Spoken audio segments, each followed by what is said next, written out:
여러분, 지갑이나 스마트폰 앱에 항상 들어있는 거, 바로 돈이죠. 우리가 이걸 매일 쓰면서도 가만 생각해보면 이 돈이 대체 뭘까? 하고 깊이 생각해본 적은 잘 없는 것 같아요. 그래서 오늘 바로 그 돈에 얽힌 아주 흥미로운 이야기를 한번 시작해볼까 합니다. 자, 한번 생각해보세요. 지금 주머니에 있는 그 얇은 종이 한 장, 아니면 그냥 핸드폰 화면에 찍힌 숫자 몇 개가 어떻게 따뜻한 커피가 되고 최신 스마트폰이 되고 심지어 우리가 사는 집이 될 수 있을까요? 진짜 신기하지 않아요? 사실 이건 그냥 종이 쪼가리일 뿐인데 말이에요. 아마 많은 분들이 에이 그거야 은행에 가면 금으로 바꿔주니까 그런 거 아니야? 하실 수도 있어요. 근데 땡 틀렸습니다. 놀랍게도 그건 정말 아주 오래전 얘기고요. 지금 우리가 쓰는 돈은 더 이상 금하고 아무 상관이 없어요. 그럼 도대체 이 가치는 어디서 오는 걸까요? 이게 바로 오늘 이야기의 핵심입니다. 네, 그래서 이 질문의 답을 찾으러 아주 먼 과거로 시간여행을 떠나볼 거예요. 물물교환부터 시작해서 조개와 소금을 거쳐 동전과 지폐의 탄생, 그리고 신용과 은행의 시대, 마지막으로 보이지 않는 미래의 돈까지. 자, 그럼 그 기나긴 여정 지금 바로 함께 떠나보시죠. 자, 첫 번째 목적지에 도착했습니다. 여기는 돈이라는 개념 자체가 아예 없던 세상이에요. 상점도 없고 은행도 없죠. 이 시절 사람들은 필요한 걸 어떻게 구했을까요? 맞아요. 바로 물물 교환입니다. 원리는 아주 간단해요. 자, 저한테는 사과 한 바구니가 있고 여러분한테는 따뜻한 담요가 있다고 쳐봐요. 저는 담요가 딱 필요하고 마침 여러분은 사과를 원해요. 그럼 바로 교환? 완벽한 거래죠. 서로 윈윈. 어때요? 참 쉽죠?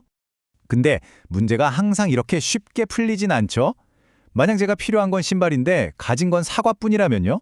신발 가게 주인한테 가서 사과를 딱 내밀었더니 주인이 고개를 절레절레 저으면서 말하는 거예요.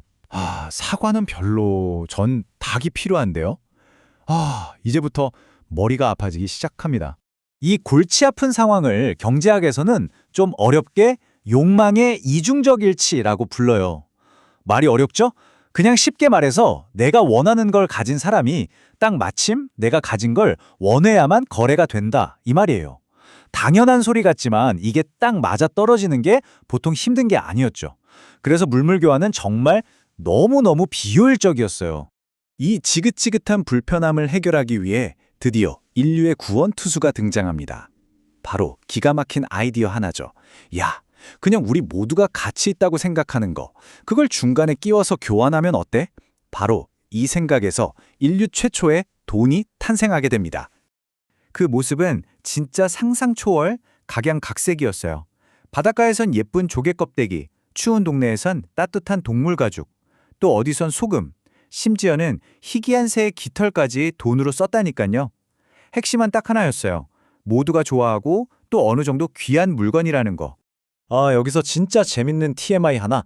우리가 월급 받을 때 쓰는 셀러리라는 단어 있잖아요. 이게 사실 소금, 솔트에서 온 말이래요. 옛날 로마 군인들이 월급을 귀한 소금으로 받았는데 그걸 살라리움이라고 불렀거든요. 와, 월급으로 소금을 받던 시절이라니. 그만큼 소금이 귀했다는 거죠. 근데 문제가 또 생깁니다. 조개는 잘 깨지고 소금은 물에 녹고 가죽은 썩고 또 들고 다니기도 무겁고요. 그래서 사람들은 생각했죠.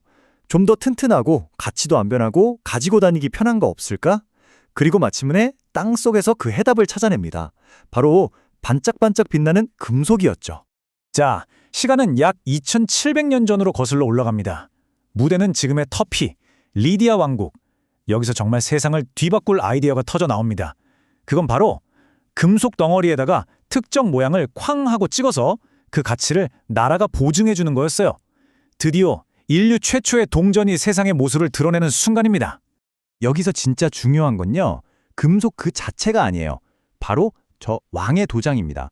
이게 진짜 게임 체인저였어요. 왜냐하면 저 도장 하나가 이 동전 무게랑 순도는 왕인 내가 보증한다 라는 약속이었거든요. 그러니까 이제 거래할 때마다 저울에 달아보고 할 필요가 싹 사라진 거죠.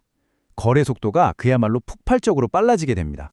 동전, 정말 대성공이었죠. 그런데 또 다른 문제가 생겼어요. 거래 규모가 점점 커지니까 동전 수천, 수만 개를 들고 다니는 게 보통 일이 아닌 거예요. 너무 무겁고 또 소매치기 당할 위험도 크고요. 이 무거운 쇠붙이를 안 들고 다닐 방법은 없을까? 그 해답은 놀랍게도 저 멀리 동쪽 바로 중국에서 나왔습니다. 1000년도 더 된 이야기인데요. 당시 중국 상인들이 머리를 쓴 거죠. 무거운 동전 뭉치는 믿을 만한 곳에 맡겨두고 대신 나 이만큼 돈 맡겨놨소 하는 보관증 종이 쪼가리를 가지고 다니면서 거래를 한 거예요. 와, 훨씬 가볍고 편하잖아요? 이게 바로 우리가 아는 지폐의 시작이었어요.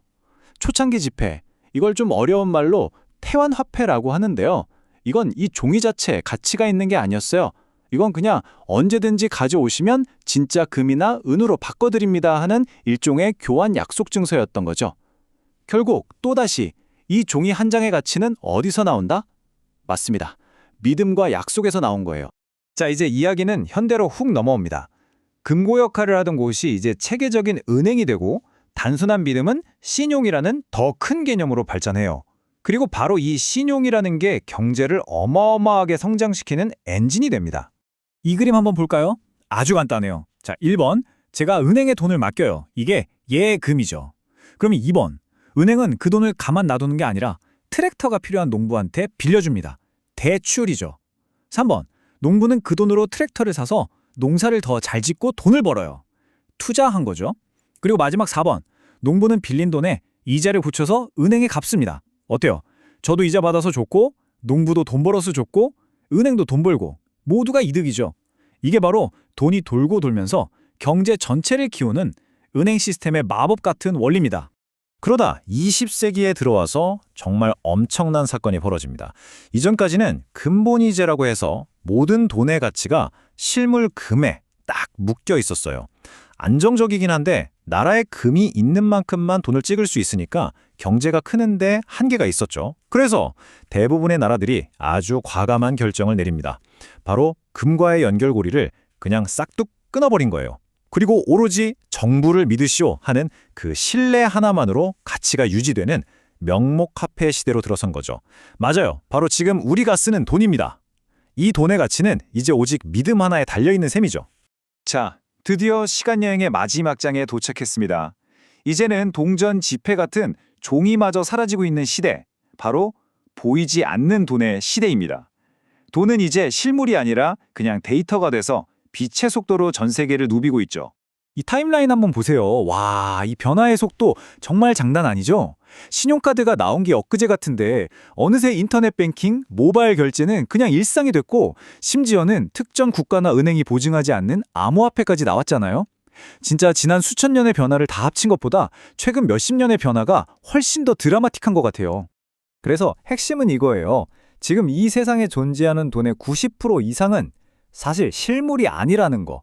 그냥 은행 컴퓨터 서버에 기록된 숫자, 0과 1로 이루어진 데이터일 뿐입니다.